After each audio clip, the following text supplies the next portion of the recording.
অনেক দিনের আশা ছিল এই জিনিসটা।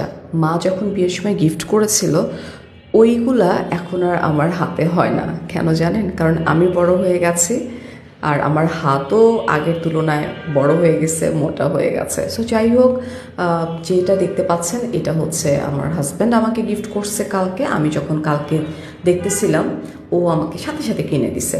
এখন কথা হচ্ছে গোল্ডের ভরি এখন মেবি, যদি আমি রং না বলে থাকি, 1,40,000 মতো। সো এখানে আড়াই আড়াই 5 ভরি আছে।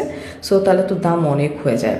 অ্যান্ড সবচেয়ে বড় কথা কি জানেন, এই মোমেন্টে না নিজের জন্য কিছু কিনতে গেলে না মনে হয় আচ্ছা থাক, নিজের জন্য না কিনে বাচ্চাদের জন্যই কিনি। সো যত গোল্ড আছে বাচ্চাদের বিয়ের জন্য কিনতেছি, মানে বাচ্চাদের জন্যই আসলে কিনতেছি। কিন্তু নিজের শখগুলো পূরণ করে না মনে হয় কোনো মাই, তাই না? সো আমার শখ ছিল এরকম মোটা মোটা দুটো বালার, যেটা গোল্ডে কিনতে গেলে অনেক টাকার ব্যাপার। সো টাকা থাকা সত্ত্বেও মনে হয়েছে যে যাই হোক, দরকার নাই। এবং আমি যখন আমার হাজব্যান্ডকে বললাম যে এই দুটো আমাকে কিনে দাও, ও আমাকে বলছিল এটা কোনো গোল্ড না, এটা তো পিতল। আমি বললাম আমি তো দেখছি এটা পিতল। সবসময় সব কিছু গোল্ড ডায়মন্ড হইতে হবে, নট লাইক দ্যাট। যেটা আমি সুন্দর মতো ক্যারি করতে পারবো, যেটা আমার ভালো লাগবে, সেটাই তো ইম্পর্ট্যান্ট। সো আমার কাছে কখনোই গোল্ড ডায়মন্ড এগুলো আমাকে টানে না। আমার কাছে মনে হয় ইটস টোটালি ফাইন।